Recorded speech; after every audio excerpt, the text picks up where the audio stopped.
আমাদের বিশেষ করে ভারতবর্ষের মাটির ঐতিহ্যবাহী জিনিসগুলি আমাদের হাতছাড়া হয়ে যাচ্ছে। হাতছাড়া হয়ে যাচ্ছে না? হাতছাড়া হয়ে যাচ্ছে। বাবরি মসজিদটা গেল, এরপরেও বলছে তাজমহলটা যাবে শুনছি, তারপরেও আর একটা যাবে, কুতুব মিনারটা যাবে। এইভাবে দেখবেন আস্তে আস্তে আস্তে আস্তে আস্তে সব হাতছাড়া হয়ে যাচ্ছে। কারণ একটা, শুধু আমরা এই জিনিসটাকে ভক্তি শ্রদ্ধা এবং এর কথা মতো চলি না, তাই তার মানে উপর মহলে জেনে গেছে এরা আর হজরত ওমর আর উসমান আলী এদের মতো মুসলমান নয়, এরা এখন নরমাল মুসলমান। ওই জন্য তারাও বড় সুযোগ নিয়েছে। আল্লাহ তুমি আমাদের কোরআনের প্রতি ভালোবাসা মোহাব্বত আরো বেশি বাড়িয়ে দাও, আমিন আমিন। আমি পবিত্র আল কোরআনের যে আয়াত তেলাওয়াত করেছি, এই আয়াত নিয়ে এবার একটু আলোচনা করার চেষ্টা করছি বিক্ষিপ্তভাবে। গত বছরে এসেছিলাম, ইসলামে নারীর মর্যাদা নিয়ে বক্তব্য রেখেছিলাম, এটা আমার মনে আছে আজও। আর আজকে একটা অন্য বিষয় আলোচনা করছি। সর্বপ্রথম আপনাদের জিজ্ঞাসা করে নিই, আপনারা উত্তরটা ভালো করে দেবেন, তাহলে আমার বক্তব্য আগাতে সুবিধা হবে। এক, পৃথিবীতে যে কাজই করুক না কেন, তার প্রত্যেক কাজের পিছনে উদ্দেশ্য থাকে কি থাকে না?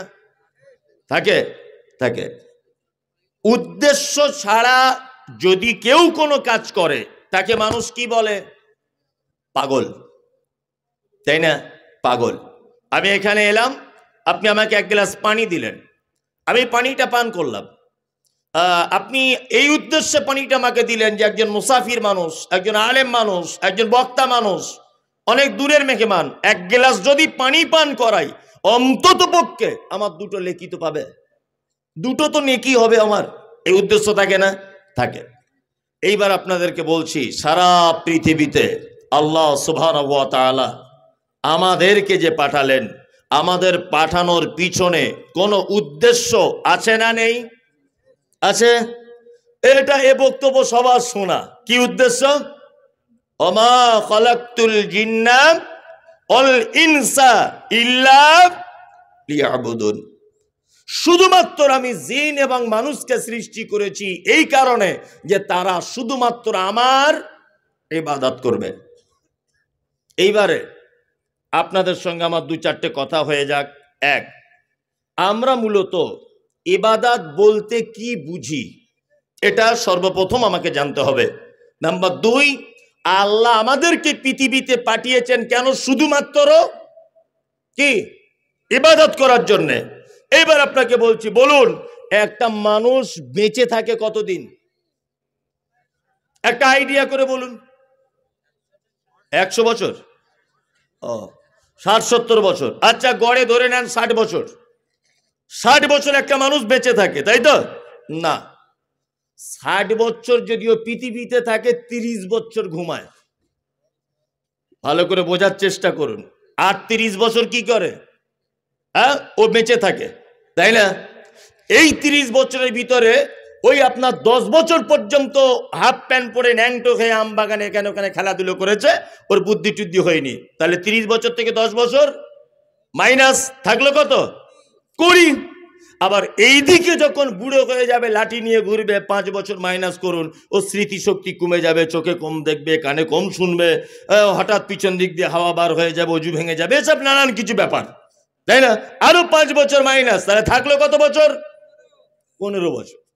এবার আপনাকে বলছি, এই 15 বছরের ভিতরে ওর বিয়ে করা, এই 15 বছরে ওর কলেজ পাস করা, এই 15 বছরে ওর মাস্টার ডিগ্রি করা, এই 15 বছরে ওকে হেডমাস্টার হওয়া, এই 15 বছরে ওর পায়খানা পেচ্ছাপ, এই 15 বছরে ওর দীঘায় বেড়াতে যাওয়া, এই 15 বছরে দার্জিলিংয়ে যাওয়া, এই 15 বছরে ওর ব্যাংক ব্যালেন্স বাড়ানো, সব কিছু এই 15 বছরের ভিতরে, তাই তো?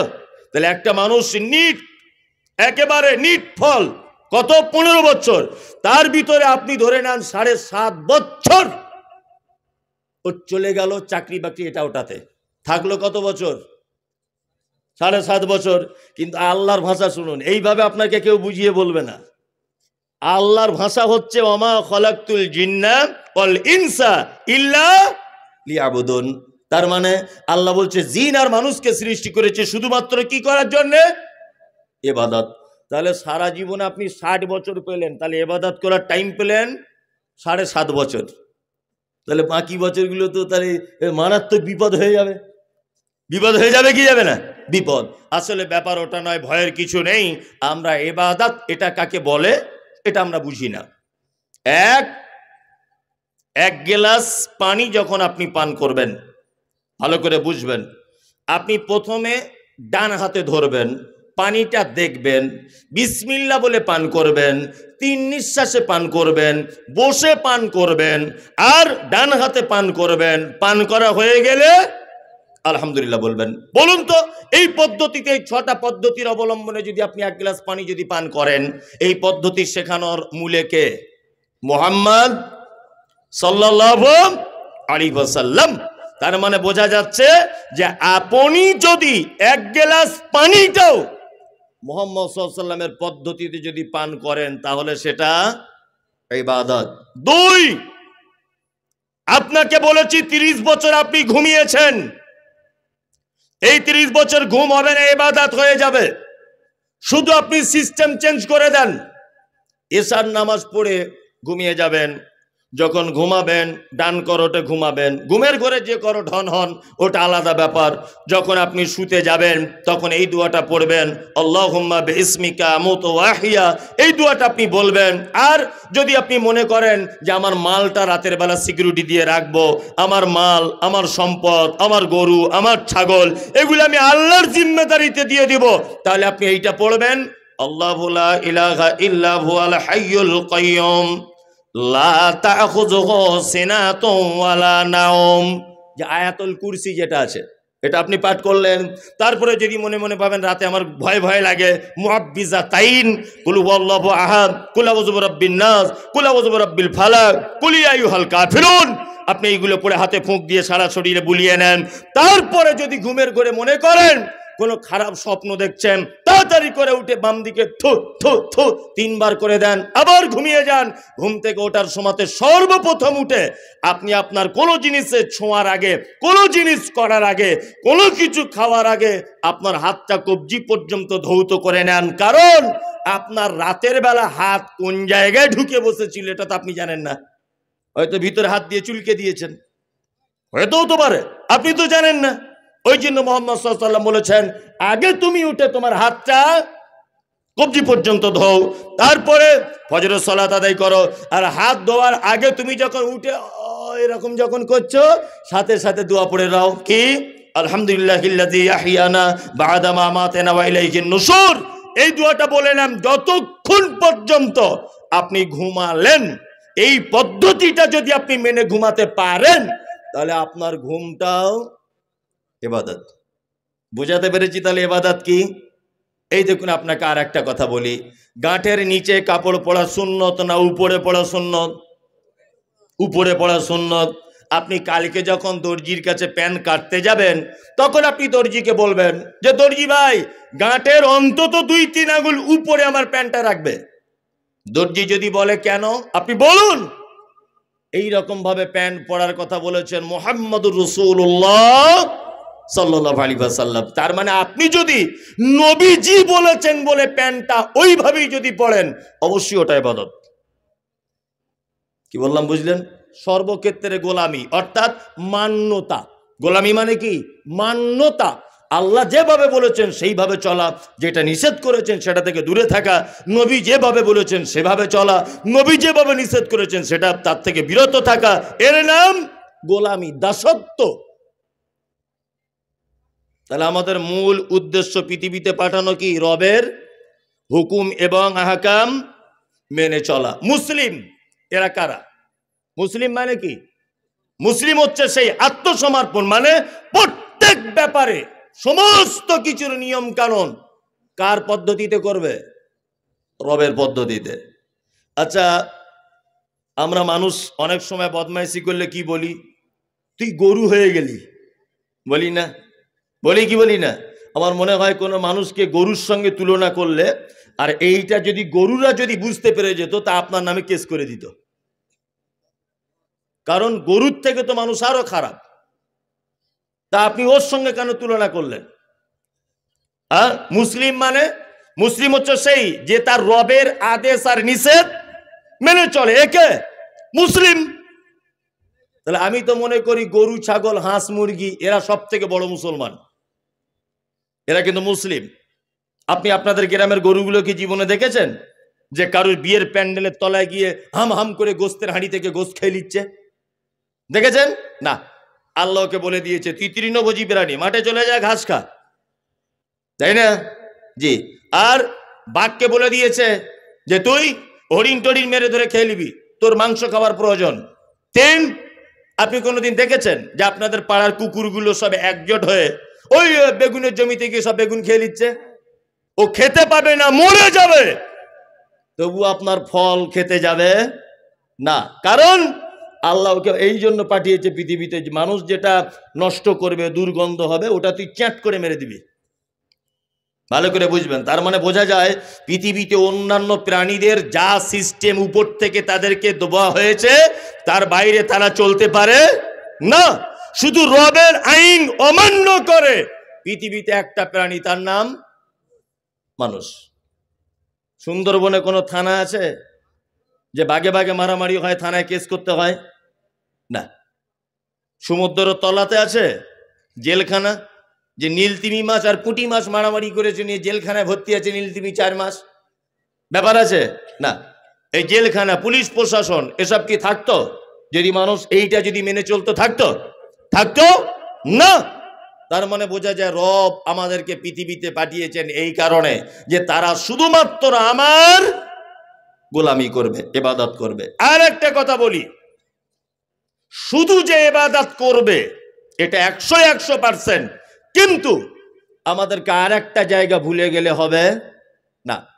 বলুন তো, পৃথিবীতে মানুষের সংখ্যা বেশি না অন্যান্য প্রাণীদের সংখ্যা বেশি?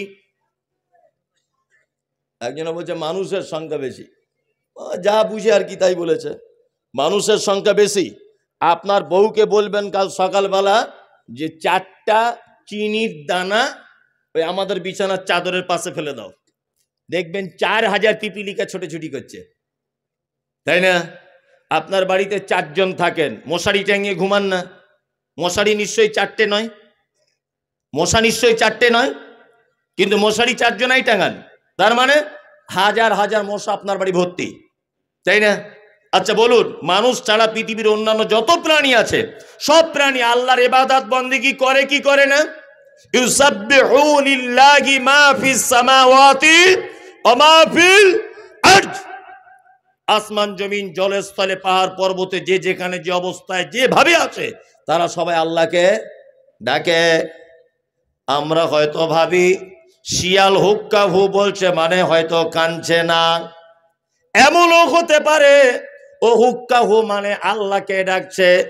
মোরগ ভোরবেলাতে কুহু কুহু করে ডাকে, আমরা হয়তো ভাবি তার খিদা পেয়েছে না, হতে পারে সে তার ভাষাতে আমার আল্লাহকে ডাকছে। আপনার অন্যান্য গরু হুম্বা বলে ডাকছে ভোরবেলাতে, আমরা মনে করি মনে হয় খিদার জ্বালায় ডাকে, তা নয়। হয়তো এরকম হতে পারে সে তার রবকে নিজের ভাষাতে ডাকছে। আল্লাহ বলছেন ইউসাব্বিহু লিল্লাহি মা ফিস সামাওয়াতি ওয়া মা ফিল আরদ। সারা পৃথিবীতে জমিনে আসমানে পাহাড় পর্বতে যেখানে যেভাবে যারা আছে তারা সবাই আমাকে ডাকে। ডাকে কি ডাকে না? ডাকে। ফেরেশতারা আল্লাহকে ডাকে। তা আমি একটা কথা জানতে চাইছি যে ফেরেশতারা আল্লাহর ইবাদত করে, হাঁস মুরগি গরু ছাগল আর সমুদ্রের তলার কোটি কোটি কোটি কোটি প্রাণী আল্লাহর ইবাদত করে না? এতেও আল্লাহর মনোভূত হলো না। আমার আপনার মতো এই যে চোর গুন্ডা 2 নম্বরই পরে টাকা মেরে খাওয়া এইসব লোকগুলোকে পাঠানো হলো কেন? ওরা তো 24 ঘন্টা ইবাদত করছে, তা আমাদের পাঠানো হলো কেন? আসলে আমাদের দ্বারাতে আমার রব যে কাজটা করবেন এই কাজ পৃথিবীর অন্য কোনো প্রাণীর পক্ষে সম্ভব নয়। আল্লাহ তাআলা পবিত্র আল কোরআনে বলেন লিইয়ুযহিরাহু আলাদ-দীনি কুল্লি। পৃথিবীতে মানুষকে পাঠানোর দ্বিতীয় উদ্দেশ্য হচ্ছে এই, সারা পৃথিবীর সমস্ত মতদর্শ, সমস্ত নিয়ম কানুন, সমস্ত পদ্ধতি, সমস্ত বিধান, তার থেকে কোরআনের বিধান শ্রেষ্ঠ, আমার ইসলাম শ্রেষ্ঠ, এইটা প্রমাণ করার জন্য বান্দা পৃথিবীতে তোমাদেরকে পাঠানো হয়েছে, যেটা গরুর পক্ষে সম্ভব নয়, ছাগলের পক্ষে সম্ভব নয়, হাঁস মুরগির পক্ষে সম্ভব নয়। তাহলে আমাদেরকে পাঠানো হয়েছে কি, সারা পৃথিবীর সমস্ত নিয়ম কানুন পদ্ধতির থেকে ইসলাম শ্রেষ্ঠ এইটা প্রমাণ করার জন্যে পৃথিবীতে মানুষকে পাঠানো হয়েছে। এইবার আপনাকে একটা কথা বলি, আচ্ছা ইসলাম কি সত্যি শ্রেষ্ঠ? শ্রেষ্ঠ ইসলাম? শ্রেষ্ঠ নয়। ইসলাম যে কত শ্রেষ্ঠ সত্যি আপনি অবাক হবেন। আমি দুটো একটা তথ্য আপনাদেরকে দিচ্ছি, শুনে রেখে দেন। এক, মানে এগুলো যখন পড়ি আর কি, তখন অবাক হই ইসলাম কত সাবলীল, কত সত্য, কত চিরন্তন একটি জীবন ব্যবস্থা এবং কত বিজ্ঞানসম্মত।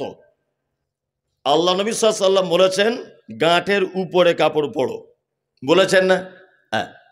চিকিৎসা বিজ্ঞানীরা বলছেন মানুষের গাঁটের এই জায়গাটায় এক রকমের একটা হরমোন জমা হয় তার শরীরের। এই হরমোনটা সারা 24 ঘন্টায় যদি মিনিমাম 8 ঘন্টা, 7 থেকে 8 ঘন্টা যদি এখানে হাওয়া বা রোদ্দুরের তাপ বা পর্যাপ্ত পরিমাণ যদি মানে কি বলে অক্সিজেন যেটাকে বলেন, এই জাতীয় হাওয়া যদি এখানে যদি না লাগে, তাহলে এক পর্যায়ে তার যৌবনের ক্ষমতা আস্তে আস্তে কমে যেতে পারে। শুধু পারে না, পারবে মানে কমে যাবেই। ওই জন্য দেখবেন দিয়ালে এখানে ওখানে, বাসে ট্রেনে, বহরমপুরে যান, সব কাগজ বিলি করছে, আর ওখানে লেখা আছে হারবাল। বইয়ের কাছে যেতে ভয় লাগছে, বিয়ে করতে ভয় পাচ্ছেন, আমাদের এখানে আসুন, হারবাল চিকিৎসা। যত হারবাল চিকিৎসা আমদানি জমেছে সব গাঁটের নিচে কাপড় পড়ার কারণে। কি বললাম বুঝলেন? দুই, দাঁড়িয়ে পানি পান করা সুন্নত না বসে? এসব তত্ত্ব শুনলে আপনি অবাক হবেন। আর যদি অবাক না হন তাহলে মনে নিতে হবে যে আপনার ভাঁড়ে কিছু নেই। এই দেখুন, এদিকে ফিরুন। বলছে মানুষ যদি দাঁড়িয়ে যদি পানি পান করে, আমাদের পানি যখন আমরা পান করি, পানিটা ডাইরেক্ট পৌঁছানোর আগে এই জায়গাটা আল্লাহ সুবহানাহু ওয়া তাআলা একটা ছাঁকুনির মতো রেখে দিয়েছেন। ছাঁকুনি বোঝেন? চাটা ছাঁকে, হ্যাঁ, চা ছাঁকা ছাঁকুনি, ঠিক ওই রকম ছাঁকুনি। একটা মানুষ যখন দাঁড়িয়ে থাকে তার ছাঁকনিটা এইভাবে থাকে, এই ভালো করে বুঝবেন। আর একটা মানুষ যখন বসবে তখন ছাঁকনিটা আস্তে আস্তে আস্তে আস্তে এই সিস্টেমে খুলে যাবে। এটা বিজ্ঞান বলছে, এই সিস্টেমে আস্তে আস্তে খুলে যাবে। একটা মানুষ যখন পানি পান করে তখন পানিটা ডাইরেক্ট ওর নলি থেকে গিয়ে ওই ছাঁকনিতে যায়, ওখান থেকে পানিটা ফিল্টার হয়ে তারপরে তার পাকস্থলীতে পৌঁছায়। মুহাম্মদ সাল্লাল্লাহু আলাইহি ওয়াসাল্লাম ১৫০০ বছর আগে তিনি বলেছেন যে উম্মত বসে পানি পান করো। আজকে 2024 এটা প্রমাণ হচ্ছে যে বসে পানি পান করলে ডাইরেক্ট ছাঁকনিতে পানিটা গিয়ে পৌঁছায়, আর দাঁড়িয়ে পানি পান করলে ছাঁকনি খোলে না। এই জন্যে দাঁড়িয়ে পানি পান করলে অনেক সময়তে পানিটা ব্যাক লাইনে চলে যাবে। যেমন শিরা উপশিরা আছে সূক্ষ্ম, তার ভিতরে ঢুকে যেতে পারে, আর তার ভিতরে যদি পানি ঢুকে যায় কোনো ক্রমে, তাহলে এটা বিজ্ঞানের ভাষা তার প্যারালাইসিস হয়ে যেতে পারে। আর যদি ডাইরেক্ট পানিটা গিয়ে কিডনিতে হিট করে তাহলে তার কিডনি নষ্ট হয়ে যেতে পারে। ভালো করে বোঝার চেষ্টা করুন। তাহলে ইসলাম একটা সুন্দর জীবন ব্যবস্থা, একটা মানুষের বাঁচারও পর্যন্ত সমস্ত পদ্ধতি বলে দিয়েছেন। আল্লাহু আকবার। জীবন ব্যবস্থা নয়, আমাদের দেশের জীবন ব্যবস্থা আপনি অবাক হয়ে যাবেন। বীরভূম জেলার একটা ছেলে, বাড়ি তার এলেমবাজারে বাড়ি, কলকাতা যাবার পথে তাকে ডানকুনি থেকে অ্যারেস্ট করেছে কলকাতা পুলিশ। অ্যারেস্ট করে পুলিশ ছিল এনআইএ, তদন্ত সহকারে ছেলেটাকে ধরা হলো। এলেমবাজারে মানুষ আছেন, ওনাকে জিজ্ঞাসা করুন ঘটনা সত্য কি মিথ্যা। এই ছেলেটা মোটামুটি 3 বছর পর জেলখানা থেকে ছাড়া পেল। তা আমি ছেলেটাকে জিজ্ঞাসা করলাম, তোমায় জেলখানাতে মারধর করা হতো? বলছে মৌলভী সাহেব মারধর মানে সাংঘাতিক মার। আমি বললাম 3 বছর পরে তুমি জামিন পেলে কেমন করে? বলছে 3 বছর পরে প্রমাণ হয়েছে আমি নির্দোষ। আমি এটা বলছি, এটা হচ্ছে পৃথিবীর জীবন ব্যবস্থা। একটা মানুষকে নির্দোষ প্রমাণ করতে টাইম লাগছে কত বছর? 3 বছর। তারপরে নির্দোষ হিসাবে প্রমাণ হচ্ছে। বলছে আমাকে ধরা হয়েছিল, আমার নাম রেজাউল, বাংলাদেশের একটা রেজাউল বলে ছেলে ইন্ডিয়ায় এসেছিল গোয়েন্দাগিরি করতে, কোনো একটা কাজের অপরাধের সঙ্গে যুক্ত ছিল, আর আমার নামও রেজাউল। তার ফটো দেখে আর আমাকেও একই রকমের দেখতে বলে ওই জন্যে আমাকে অ্যারেস্ট করা হয়েছে। 3 বছর এটা বুঝতে টাইম লাগলো যে এই ফটোটা এ নয়। কি বললাম বুঝলেন? অজস্র মানুষ আজও পর্যন্ত 10-20 বছর যাবত জেলখানাতে গিয়ে বসে আছে, তারা বাড়ির কোনো ঠিকানা নেই, খবর নেই, পয়সার কারণে তারা বার হতে পারছে না, অথচ তারা নির্দোষ। ইসলাম কেমন জীবন ব্যবস্থা দেখুন। ইসলামের পদ্ধতি কি? চোর যদি নারী হয়, চোর যদি পুরুষ হয়, তার কি করা লাগবে? পা কেটে দিতে হবে, তাই তো? কি হাত কাটতে হবে, তাই না? আচ্ছা বলুন তো, যদি কোনো লোকের হাত যদি কেটে দেওয়া হয়, তা সে চুরি করতে পারবে না? আমি না করতে পারি, আমি তো ওকে দিয়েও করাবো কি করবো না? আমি তো বুদ্ধি দিয়ে কাজ করব কি করবো না? করব। আল্লাহ তো এটা বলতে পারতেন, তো চোখগুলো কানা করে দে, কলম দিয়ে এরকম খুঁচে, যাতে জীবনে আর দেখতে না পায়, চুরি করার স্বাদ মিটে যাক। এটা বলতে পারতেন না। আল্লাহ সুবহানাহু ওয়া তাআলার বিধান বলছে হাত কেটে দাও। কারণ এই যে এই মোবাইলটা 1 লাখ টাকা দাম, ধরে নেন এই এমনি দাম 5,000, 1 লাখ এখানে রাখা আছে। স্টেজে আমি উঠলাম, উঠে আমি মোবাইলটা চোখে পড়ে গেল, ওরে বাবা সাংঘাতিক দামি সেট, চুরি করতে হবে না। আস্তে আস্তে আস্তে আস্তে করে আমি হেঁটে হেঁটে হেঁটে হেঁটে এই পর্যন্ত এলাম। এখানে এসে দাঁড়িয়ে আছি চুপচাপ, মোবাইলটার দিকে বারবার দেখছি, এরকম করছি, আর বাবার দেখছি সভাপতি কি করছে, মোতোয়াল্লি কি করছে, হেড মাওলানা কি করছে, বারবার দেখার পরে যে হেড মাওলানা দিক ফিরেছে, চটাম করে নিয়ে পকেটে ভরে দিয়েছি। আচ্ছা বলুন তো, পকেটে ভরা পর্যন্ত সব থেকে আমার সহযোগিতা বেশি করেছে কে? হাত। আমার পা চুরি করার জন্য হেঁটে হেঁটে এসেছে, কিন্তু পকেটে ঢোকাতে পারিনি। পেরেছে না? আমার চোখ দেখেছে কিন্তু পকেটে ঢোকাতে পারিনি। আমার পা হেঁটে এসেছে, মন বলেছে কিন্তু পকেটে ঢোকাতে পারিনি। ফাইনাল কাজ করেছে কে? হাত। ইসলাম বলেছে হাত হাত কেটে দাও, কারণ ফাইনাল কাজ যে করেছে সে অপরাধী। কি বললাম বুঝলেন? ইসলাম কত সুন্দর জীবন ব্যবস্থা। আল্লাহু আকবার। আল্লাহ সুবহানাহু ওয়া তাআলা বলছেন লিইজহিরাহু আলা দ্বীনি কুল্লি, তোমাদেরকে পৃথিবীতে এই কারণে পাঠানো হয়েছে যে ইসলাম যে শ্রেষ্ঠ, এইটা প্রমাণ করার জন্যই তোমাদেরকে পৃথিবীতে পাঠানো। এবার আপনাদেরকে একটা কথা বলছি, এক, আমাদের বর্তমান সারা ভারতবর্ষের যে অবস্থা, তাতে করে ইসলাম শ্রেষ্ঠ এটা প্রমাণ করা সহজ না কঠিন? কঠিন, তাই না? সহজ না কঠিন? কঠিন। মুহাম্মদ সাল্লাল্লাহু আলাইহি ওয়াসাল্লাম বলেছেন, তুমি যখন রাস্তা দিয়ে চলবে কোন দিকে চলো? ডান দিকে চলো। আমরা চলি কোন দিকে? বাম দিকে। তার মানে এটা ভারতীয় একটা সিস্টেম, আমাদের দেশের সংবিধান, আমাদের দেশের নিয়ম যে যখন কোনো জনগণ যখন চলবে বাম দিকে চলতে হবে, ডান দিকে চলা যাবে না। আমি যদি এখন মোটরসাইকেল নিয়ে রাস্তাতে চলতে চলতে দাদাগিরি দেখিয়ে বলি হযরত মুহাম্মদ বলেছে ডান দিকে যেতে, আমি ডান দিকে যাব, আমি কারো কথা শুনবো না, অ্যাক্সিডেন্ট হবে কি হবে না? হবে। তার মানে ডান দিকের হাদিস আমরা আর মানতে পারছি না। দুই নম্বর হচ্ছে এই সুদ। আল্লাহ নবী সাল্লাল্লাহু আলাইহি ওয়াসাল্লাম সুদের যত প্রকার গুনার কথা বলেছেন, তার নিম্ন পাপ হচ্ছে তার মায়ের সাথে ব্যভিচার করলে যে পাপ হয়, এই পাপ তার আমলনামাতে তুলে দেওয়া হয়। বলুন ভারতবর্ষের মাটিতে বা বাংলার মাটিতে সুদ মুক্ত কোনো মানুষ আছে? নেই। যদি বলছেন আমি আছি, নেই। আপনার এমন কৌশল করে ব্যাংকিং সিস্টেমে আপনাকে ঢুকিয়ে দেওয়া হয়েছে, আপনার বউ তো লক্ষ্মীর ভান্ডারও পায়, তাই না? তার মানে যেমন হোক করে, আমি লক্ষ্মীর ভান্ডার সুদ এটা বলিনি, আমি বলছি অ্যাকাউন্ট আছে মানে 10,000 টাকা 1 বছর ধরে জমা করে রেখেছেন, 10,000 টাকা তো সুদ হয়। তার মানে যে কোনো প্রকার আপনি সুদের সঙ্গে জুড়ে আছেন। তার মানে এই পাপ থেকে চলে আসা সহজ না কঠিন? কঠিন। তাই আমরা কঠিনগুলো যদি মানতে নাও পারি, প্রতিষ্ঠা করতে নাও যদি পারি, তাহলে অন্তত সহজগুলোতে পারবো। পারবো কি পারবো না? পারবো। আপনি বিডিও অফিসে দাঁড়িয়ে আছেন, সবাই 100 জন লাইন দিয়ে, চৈত্র মাসের প্রখর রোদ্দুর, সবাই পানি পিপাসার কারণে ঢক ঢক করে দাঁড়িয়ে পানি পান করছে। আপনি 10 টাকা দিয়ে একটা পানির বোতল নিয়ে আপনি বিডিও অফিসে লাইনের মাঝখানে দাঁড়িয়ে 3 নিঃশ্বাসে পানিটা পান করুন।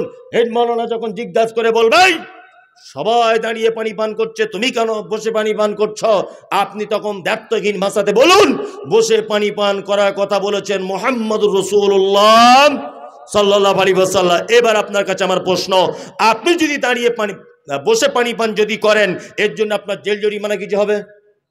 হবে? হবে না। দাড়ি দাড়ি যদি আপনি রাখেন, আপনার জেল জরিমানা কিছু হবে? হবে না। ওটা ব্রিটিশদের একটা প্রেক্ষাপট ছিল, যখন দাড়ি রাখলে কর দিতে হতো, নামের আগে মোহাম্মদ লিখলে কর দিতে হতো, মুসলিম নাম লিখতে গেলে কর দিতে হতো। এইসব বিভিন্ন ইতিহাস পর আগে অনেক গুজরে গেছে। এখন 2024-এ কোন মুসলিম যদি বলে আমি দাড়ি রাখবো, আচ্ছা বলুন তো, তার জন্য জেল জরিমানা কিছু হবে? সরকারি কোনো কাজ থেকে তাকে বঞ্চিত করা হবে? হবে না। তাহলে এইটা প্রতিষ্ঠা করতে আপনার অসুবিধা কোথায়? হ্যাঁ, এইটা আপনার রাখতে অসুবিধা কোথায়? ওই যে মৌলী সাহেব কেমন কুটকুট কুটকুট করে সাহেব রাখলে, বলছে না? আর অনেকজন বলছে তেল খরচা বেশি হবে, বা নানান রকমের কাহিনী নয়। আমি চিন্তা ভাবনা করে যা দেখলাম, যে একটা মানুষ দানি, সে দান করে, সে যখন মারা যায়, সে যে দানি ছিল তার কোনো চিহ্ন তার লাশটা দেখলে বোঝা যাবে?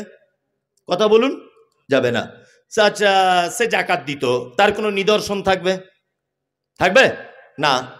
একটা মানুষ একটাই মাত্র মারাত্মক ইবাদত বা সুন্নাত, সেইটা সাথে নিয়ে কবরে যায়, তার নাম দাড়ি। এক আশ্চর্য সুন্নাত। আপনি নামাজ পড়েন, এক ওয়াক্ত নামাজ নিয়ে ঢুকতে পারবেন না। জাকাত দিতেন, মাদ্রাসার বিলগুলো নিয়ে ঢুকতে পারবেন? ওষুধ দিয়েছেন গোড়াইপুর মাদ্রাসায় 5,000 টাকা, ওই বিলগুলো নিয়ে ঢোকানো হবে না। কিন্তু একটা জিনিস, মরার আগে আপনাদের এখানে মরে যাবার পর দাড়ি কেউ চেঁচে দেয় নাকি? না। অন্তত ফেরেশতারা এই অবস্থায় দেখলেও বুঝতে পারবে যে না, আমাদের দলই আছে। ভালো করে বুঝবেন, তাই না? ওই জন্য আপনাদেরকে বলছি, এটা রাগ করিয়েন না। আর আপনার রাগের কোনো বিষয় নেই, এটা একটা ইসলামিক কথা। আপনি রাখতে পারছেন না, এটা ভিন্ন ব্যাপার। কিন্তু আমি বলবো আপনি রাগ করবেন, এটা নয়। তাহলে আপনি আর মুসলিম থাকতে পারবেন না। আপনি কোনো জিনিস মানতে পারছেন না, আপনাকে বলা হচ্ছে, আপনি লজ্জিত হচ্ছেন যে না মৌলী সাহেব আপনি যেটা বলছেন ঠিকই, আমি মানতে পারছি না। কিন্তু আপনি যদি সেটা না মানেন, আর আমি বলেছি বলে আপনি যদি রাগ করেন, বা আপনি যদি আমাকে আবার উল্টো চাপ দেন, তাহলে মেনে নিতে হবে যে আপনি দাড়িকে অঙ্গীকার করছেন, তার মানে আপনি আর মুসলিম থাকতে পারবেন না। একজনকে বলছি চাচা নামাজ পড়ো, বলছে নামাজ পড়ে তুই কি পেয়েছিস? ভালো করে বুঝবি, আমি কিছুই পাইনি। বলছে নামাজ পড়ে তুই সে মাটির ঘরে শুয়ে আছিস, আমি নামাজ না পড়ে 2 তলা বাড়িতে আছি। ওর সঙ্গে সঙ্গে ইমান চলে গেছে। ও যদি এটা বলতো যে মৌলী সাহেব খুব লজ্জার ব্যাপার, আমি পড়তে পারছি না, পড়তে হবে, সত্যি আমি ভুল করছি, তাহলে ও ঠিক ছিল। ও নামাজ না পড়ুক, কিন্তু ঠিক ছিল। কিন্তু এই যে ও অহংকার ইনকার করে দিল, তোমাদের শুধু কাজ নেই, শুধু নামাজ আর নামাজ করি কি করি না? করি। আল্লাহ সুবহানাহু ওয়া তাআলা পবিত্র আল কোরআনে মানুষ পৃথিবীতে পাঠানোর আর একটা উদ্দেশ্য বলতে গেছেন, এক লিয়াবলুয়াকুম আইয়ুকুম আহসানু আমালা। আল্লাহ বলছেন আমি হায়াত আর মাউতকে সৃষ্টি করেছি এই কারণে, অর্থাৎ মানুষকে সৃষ্টি করেছি এই কারণে যে তোমাদের ভিতরে সর্বশ্রেষ্ঠ উৎকৃষ্ট আমল কে করে আমার কাছে আসতে পারবে। ভালো ভালো আমল, বেশি আমলের কথা বললেন না, আল্লাহ ভালো আমলের কথা বললেন। হ্যাঁ, ভালো আমল। ভালো আমল কাকে বলে? ভালো আমল হচ্ছে সেটা যে আমলটা আল্লাহ সুবহানাহু ওয়া তাআলা করতে বলেছেন, যে আমলটা মুহাম্মদ সাল্লাল্লাহু আলাইহি ওয়াসাল্লামের স্বীকৃতি রয়েছে, এই আমলটাই ভালো কাজ।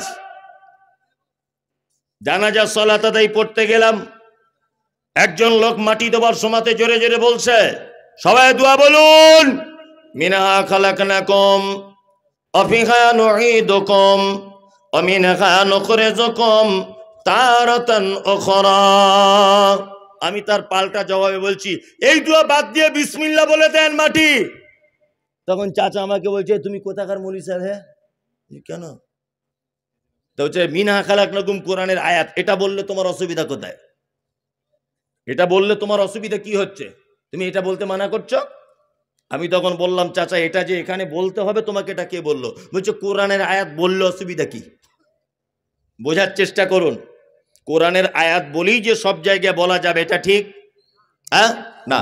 রুকুতে গিয়ে কি বলতে হয়? আল্লাহু আকবার। রুকুতে গেলাম, গিয়ে কি বলি? সুবহানা রাব্বিয়াল আযীম বলি না?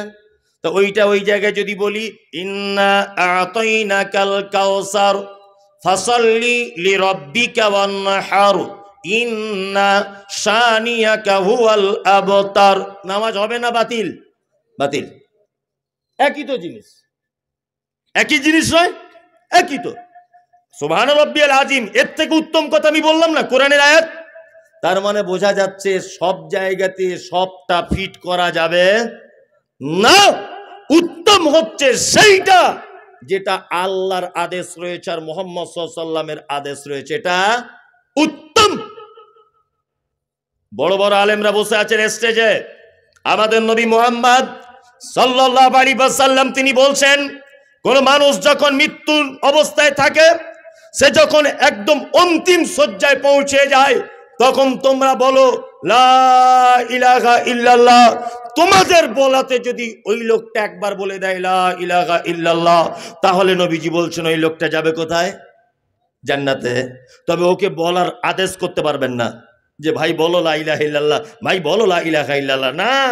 আদেশ করলে একটা বিপরীত দিকে ক্ষতি আছে, সেটা হচ্ছে এই ও মৃত্যু যন্ত্রণায় আছে, আপনি যদি তাকে প্রেসার করেন ও অস্বীকার করে দিতে পারে, ও গাল দিয়ে দিতে পারে, ও অসহ্য যন্ত্রণায় উল্টো পাল্টা কিছু বলে দিতে পারে। এই কারণে আপনার উচিত হবে আপনি নিজে বলবেন লা ইলাহা ইল্লাল্লাহ। আপনার ভাই যদি ওটা শুনে যদি বলে লা ইলাহা ইল্লাল্লাহ, তাহলে অবশ্যই ওর থাকার জায়গা জান্নাত। আপনার আব্বা এইরকম মুহূর্তে রয়েছে, আপনি চলে গেলেন কোন মাদ্রাসায়, গিয়ে কারি সাহেবকে ডেকে বলছেন কারি সাহেব তাড়াতাড়ি করে আসুন, আমার আব্বা যায় যায় ভাব। কারি সাহেব বলছে আমার অন্য জায়গায় দাওয়াত আছে, আমি 4টে ছেলে পাঠিয়ে দিচ্ছি। 4টে ছেলে পাঠিয়ে দেওয়া হয়েছে, 4 জনা বড় বড় সাইজের কোরআন মাজিদ নিয়ে দুলে দুলে বলছে ইয়াসিনুল কোরআনিল হাকিম ইন্নাকা লামিনাল মুরসালিন। ফেরেশতারা একদম বাঁশ রেডি করে রেখে দিয়েছে। তুই কোথা পেলি ইয়াসিন? এখন ইয়াসিন এটা কোরআনের একটা সূরা, তাই না? এই মুহূর্তে এখানে পড়ার ব্যাপারে হযরত মুহাম্মদ সাল্লাল্লাহু আলাইহি ওয়াসাল্লামের কোন আদেশ আছে? আছে। তার মানে এটা ভালো কাজ না খারাপ কাজ? অবশ্যই খারাপ কাজ। আমি আপনাদেরকে কয়েকটা ভালো কাজের আদেশ আল্লাহ নবী সাল্লাল্লাহু আলাইহি ওয়াসাল্লামের তরফ থেকে দিয়ে দিচ্ছি, আর কয়েকটা ভালো আমল করার জন্য বিনীত অনুরোধ করে দিচ্ছি। আমি জানি শীতকালীন রাত, আমি এসেই বুঝতে পেরেছি যে আমি যখন বক্তব্য দেবো তখন আর মানুষের ধৈর্য থাকবে না। যত দামির বক্তাই হোক না কেন, যত স্বাদের বক্তাই হোক, মানুষ শীতকালে ধৈর্যের বাইরে চলে গেলে আর থাকবে না। তারপরেও যারা আপনারা আছেন টুক টুক টুক টুক করে শুনে নেন, আমি 2-5টা কথা বলে দিই। এক, ভালো কাজ বলে দিচ্ছি, আমল করবে ইনশাল্লাহ? হ্যাঁ ইনশাল্লাহ আমল করবো তো ইনশাল্লাহ। এক, আল্লাহ নবী সাল্লাল্লাহু আলাইহি ওয়াসাল্লাম বলেছেন হাক্কুল মুসলিমি আলাল মুসলিমি খামসিন রাদ্দুস সালাম। এক মুসলমান আর এক মুসলমানের উপরে 5টা হক। আর একটা রওয়ায়াতে এসেছে 6টা, তা আমি 5টারটা বলছি। এক, কোন মুসলিমের সঙ্গে দেখা হলে তুমি বলবে কি আসসালামু আলাইকুম। আচ্ছা, এইটা বলতে গিয়ে পয়সা খরচা হলো, অথচ 10টা নেকি পেয়ে গেলেন, তাই না? আমি শুনেছি আপনার ছেলে নাকি ইংলিশ মিডিয়ামে পড়ছে, আলহামদুলিল্লাহ ভালো জিনিস। ও ফটর ফটর করে ইংরাজি বলে, good morning, good evening, good afternoon বলে না? আপনার ছেলে যদি একদিনে good good good good good good good good করেই যদি যায়, 4 আনা নেকি হবে বলে মনে হয়? হবে না। আপনার ছেলে ইংলিশ মিডিয়ামে পড়ুক, এটা আমার আপত্তি নেই। আপনি অন্তত পক্ষে বাড়ি এলে বলবেন যে তোমার চাচার সঙ্গে দেখা হলে গুড মর্নিং বলতে হবে না, বলো মুহাম্মদ সাল্লাল্লাহু আলাইহি ওয়াসাল্লামের শেখানো আসসালামু আলাইকুম, এটা বলো। সালাম সবাইকেই দেবো আমরা ইনশাল্লাহ। বউকে দেওয়া যাবে না, বউকে দেওয়া যাবে? বউকে দেওয়া যাবে না। বউকে দিলে খুব বুঝে মনীষার লজ্জা লাগে, লজ্জা লাগে না? ও এক বালিশে মাথা দিয়ে শোয়া যায় তখন লজ্জা লাগে না? হ্যাঁ, গলা ধরে বসে গল্প করা যায় তখন লজ্জা লাগে না? হ্যাঁ, একসঙ্গে গোসল করা যায় তখন লজ্জা লাগে না? প্রেমের গল্প করা যায় তখন লজ্জা করে না? আর আসসালামু আলাইকুম মৌলী সাহেব কি করে বলবো? খুব লজ্জার ব্যাপার না? সবাইকে সালাম দেয়, বউকে দেয় না, তাই না? আমাদের পশ্চিম বাংলার প্রায় ফ্যামিলিতে স্বামী স্ত্রী অশান্তি হচ্ছে না? হচ্ছে কি হচ্ছে না? হচ্ছে। আজকে থেকে আর হবে না। আপনি একটা আমল করুন আজকে থেকে, ছোট আমল, আমলটা করুন, দেখবেন আর হবে না। ইনশাল্লাহ। এক, আসসালামু আলাইকুম বাংলা মানে কি? আল্লাহ তুমি তার উপর শান্তি বর্ষণ করো, তাই তো? আর ও প্রতি উত্তরে কি বলবে? ওয়ালাইকুমুস সালাম, আল্লাহ তোমার উপরও শান্তি বর্ষণ করুক। তার স্বামী স্ত্রী ঝগড়া হয়েছে ধরে নেন, বাড়ি ঢুকলেন, আসসালামু আলাইকুম খাদিজা কি করছো? ও যত বদমাশ মেয়েই হোক সালামের উত্তরটা অন্তত নিবে। ও উত্তরে কি বলবে? ওয়ালাইকুম আসসালাম, কোন রকম আছি, বেশি ভেটা ভেটা করো না, যাই করুক কিন্তু সালামের উত্তরটা নেবে। নেবে কি নেবে না? তাহলে আপনি যদি দিনে 10 বার যদি এটা বলেন যে তোমার উপরে আল্লাহর তরফ থেকে শান্তি বর্ষণ হোক, আর ও যদি বলে তোমার উপরেও হোক, আর একবার যদি কবুল হয়ে যায় তাহলে আর অশান্তি থাকবে? থাকবে? থাকবে না। এই পদ্ধতিটা সত্যি খুব ইম্পর্টেন্ট একটা পদ্ধতি। আপনার স্ত্রীকে বেশি করে সালাম দেবেন। কি বললাম বুঝলেন? 2